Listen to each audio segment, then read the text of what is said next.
আমাদের দাবি আর যেন এমন ঘটনা না ঘটে, তার জন্য কী প্রতিরোধমূলক পদক্ষেপ কর্তৃপক্ষ নিয়েছেন তা লিখিতভাবে জানাতে হবে।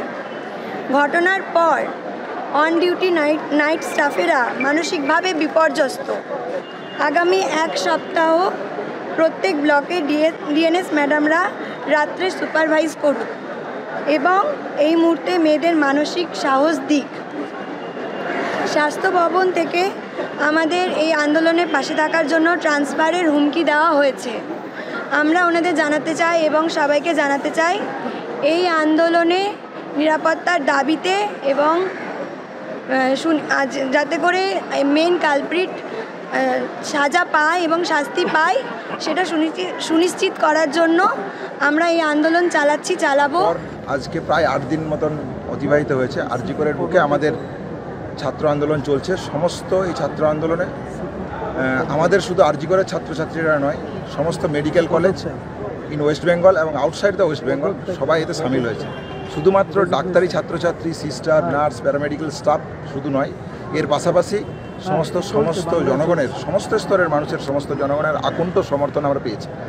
এই সমর্থনের প্রতি সম্মান রেখেই আমি আমাদের যে এই মুহূর্তের যা দাবি আরজি কর মেডিকেল কলেজের পক্ষ থেকে সেগুলো আপনাদের সামনে রাখছি।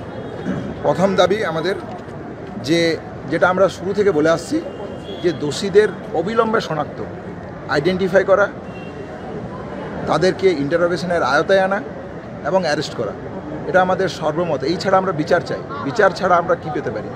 আমাদের যেটা আন্দোলনের শুরুর প্রথম দাবি সেটা হচ্ছে আমার দিদির বিচার চাই, এই আমাদের স্লোগান ছিল। তাহলে যদি এই ডিমান্ড যতক্ষণ না অ্যাচিভ হচ্ছে, আজকে সুদীর্ঘ 8 দিন অতিবাহিত কিন্তু সদুত্তর এখনও অবধি পাওয়া গেল।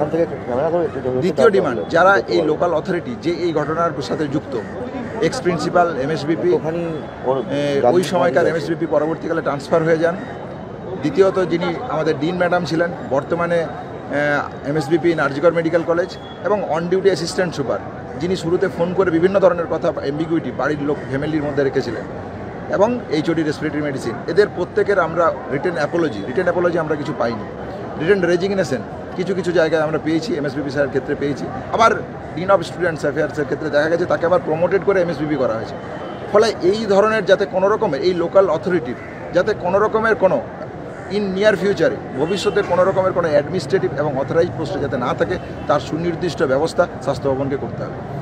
তৃতীয়ত, 14 তারিখে যে ভ্যান্ডালিজমের ঘটনা ঘটেছে আরজি করের বুকে, আমার মনে হয় আমি সমস্ত চিকিৎসক সমাজ থেকে সমস্ত স্তরের যারা মানুষ আছে, যাদেরকে আমরা রোগী পরিষেবা প্রতিদিন দিয়ে থাকি, যে তারা প্রত্যেকে কখনো কি এই কথা কখনো কি তারা দেখেছে যে কোনো হসপিটালের মধ্যে এইভাবে আউটসাইডার বহিরাগতরা যে ভ্যান্ডালিজম চালিয়েছে, এমার্জেন্সি ডিপার্টমেন্ট ভেঙে দিয়েছে, ইএনটি ফ্লোরে ভাঙচুর করেছে, চেস্ট মেডিসিনের বাইরে ঢুকতে যায়, আমাদের ইন্টার্ন ভিজিটরা পড়ুয়া মিলে সেই জায়গাটা আটকে দেয়, ট্রমা এমার্জেন্সির মধ্যে ভ্যান্ডালিজম চালায়, এবং সমস্ত ক্যাম্পাস জুড়ে 35 থেকে 40 মিনিট ধরে এই ভ্যান্ডালিজম চলে। আমরা মনে করি এর দায় কলকাতা পুলিশকে নিতে হবে।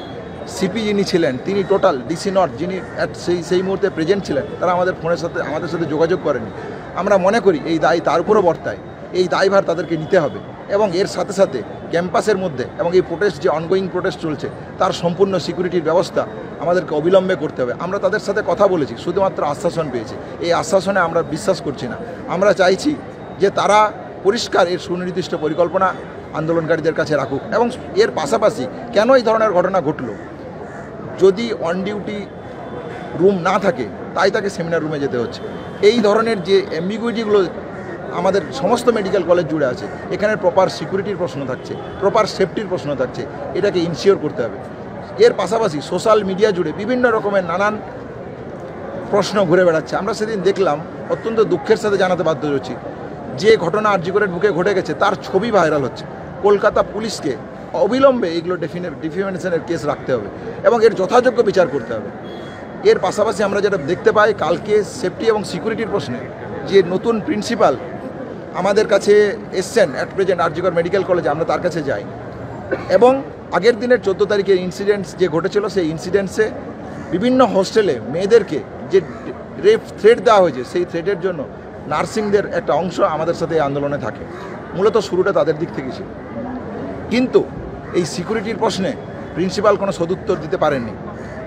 আমরা কলেজ অথরিটি, লোকাল অথরিটি, বর্তমান লোকাল অথরিটির পক্ষ থেকে এই সদুত্তর আশা করছি, অবিলম্বে এই সদুত্তর আশা করছি। কেন তিনি এই ক্যাম্পাস এবং কলেজের মধ্যে সেফটি এবং সিকিউরিটি মেজারে সদর্থক পদক্ষেপ নিতে পারছেন না? কিন্তু দেখা যাচ্ছে যে যখনই আমরা অন ডিউটি রুমের কথা বলছি, অথচ দেখা গেল 9 তারিখ ঘটনা, 10 তারিখের মধ্যে রিনোভেশন ওয়ার্কের নোটিশ ছিল। আমরা এই নোটিশ এখনও হাতে পাইনি, কিন্তু আমরা দেখেছি যে এই রিনোভেশন ওয়ার্ক চলছিল। কার নির্দেশে এই ওয়ার্ক, সেটা তদন্তের মধ্যে আনা হোক। আমার রিকোয়েস্ট থাকবে এই তদন্তের মধ্যে এনে এই ঘটনার পিছনে মোটিভ সত্যিকারেই ছিল কিনা, ক্রাইম সিনকে টেম্পার করার অভিযোগ সত্যিই ছিল কিনা, এটা ভেবে দেখার জন্য আমরা তদন্তকারী অফিসারদের কাছে আবেদন রাখছি। এর সাথে সাথে এর পাশাপাশি আমাদের বলতে চাই যে আমরা যে এমার্জেন্সি পরিষেবা এবং নন এমার্জেন্সি পরিষেবা বন্ধ রেখেছিলাম, আমরা এখনও তাই রাখছি। আমরা এর পাশাপাশি এটাও বলতে চাই যে আমরা কেন বন্ধ রাখছি এমার্জেন্সি পরিষেবা, আমরা সুরক্ষিত ফিল করছি না। কেন সুরক্ষিত ফিল করছি না? আপনারা 14 তারিখের ঘটনা দেখেছেন। এই ঘটনাকে অত্যন্ত গুরুত্ব দিয়ে অনুধাবন করে দেখবেন। এর পাশাপাশি আমরা বলতে চাই যেটুকু আমরা এমার্জেন্সি পরিষেবা কলেজের বুকে ইনট্যাক্ট ছিল, যেটুকু পরিষেবা ইনট্যাক্ট ছিল, তার আগে যে ভ্যান্ডালিজম ঘটানো হয়েছে সেই ঘটানোর জন্য এই প্লেসগুলো চেঞ্জ হয়েছে, কিন্তু তারপরেও আরজি করের বুকে এমার্জেন্সি পরিষেবা এখনও অটুট আছে। দ্বিতীয়ত, সমস্ত স্তরের সাধারণ মানুষ থেকে শুরু করে আমাদের চিকিৎসকদের কাজ রোগী পরিষেবা দেওয়া, এটাই আমাদের মূলত প্রধান কাজ। আমরা সেই রোগী পরিষেবা ব্যাহত হচ্ছে। আমরা পরিষ্কার মনে করি যে আমরা অবিলম্বে কাজের মধ্যে যোগ দিতে চাই, কিন্তু যতক্ষণ না পর্যন্ত আমাদের মূলত প্রধান ডিমান্ড দোষীদের শাস্তি, দোষীদেরকে ইন্টারোগেশনের আয়তায় আনা, আইডেন্টিফিকেশন করা, অ্যারেস্ট করা, এবং এই ঘটনার পিছনে মোটিভ কী ছিল, এই ঘটনার পিছনে কি, কারা এবং কিভাবে জড়িত ছিল, কি হয়েছে, কেন এই ভ্যান্ডালিজম ঘটানো হলো, কেন এই ভ্যান্ডালিজম যারা আউটসাইডারে ছিল তারা চেস্ট মেডিসিনে ক্রাইম সিনের দিকে যেতে চাইছিল, এই ঘটনাগুলো তদন্তের মধ্যে আয়তার মধ্যে আনা হোক। এবং এই ঘটনার গুরুত্ব অনুধাবন করে আমরা সমস্ত সাধারণ মানুষের কাছে অ্যাপিল করছি এই গুরুত্বের প্রতি সমবেদনা রাখবেন এবং আমাদের আন্দোলনের পাশে থাকবেন। একটু আগে সিএম বলেছেন যে আপনাদের কাজ শুরু করার জন্য আবারও আবেদন জানিয়েছেন যে অবিলম্বে পরিষেবা চালু করার জন্য আবেদন করেছেন। আমরা কাজে ফিরে যেতে চাই। যে মুহূর্তে আমাদের ডিমান্ড অ্যাচিভ হবে সেই মুহূর্তের সাথে সাথেই আমরা কাজে ফিরব। এমার্জেন্সি পরিষেবা দেওয়ার জন্য যে সুনির্দিষ্ট পরিকল্পনা, সেটা আগে যেমন ছিল, আন্দোলন চলাকালীন যেরকম ছিল, এখনও সেরকমই আছে।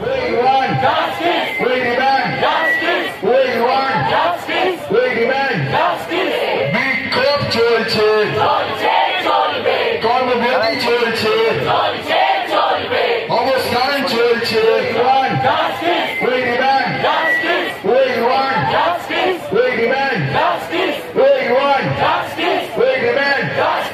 আমার দিদির বিচার চাই, বিচার চাই, বিচার চাই, আমার দিদির বিচার চাই, আমার দিদির বিচার চাই, আমার দিদির বিচার চাই। গুন্ডার তরুণী আন্দোলনকে দমন করা যায়। আমাদের ভিডিও ভালো লাগলে লাইক এবং শেয়ার করুন। কমেন্ট সেকশনে গিয়ে জানান আপনাদের মতামত। আরও ভিডিও পেতে আমাদের চ্যানেল সাবস্ক্রাইব করুন এবং প্রতি মুহূর্তে খবরের আপডেট পেতে প্রেস করুন বেল আইকন।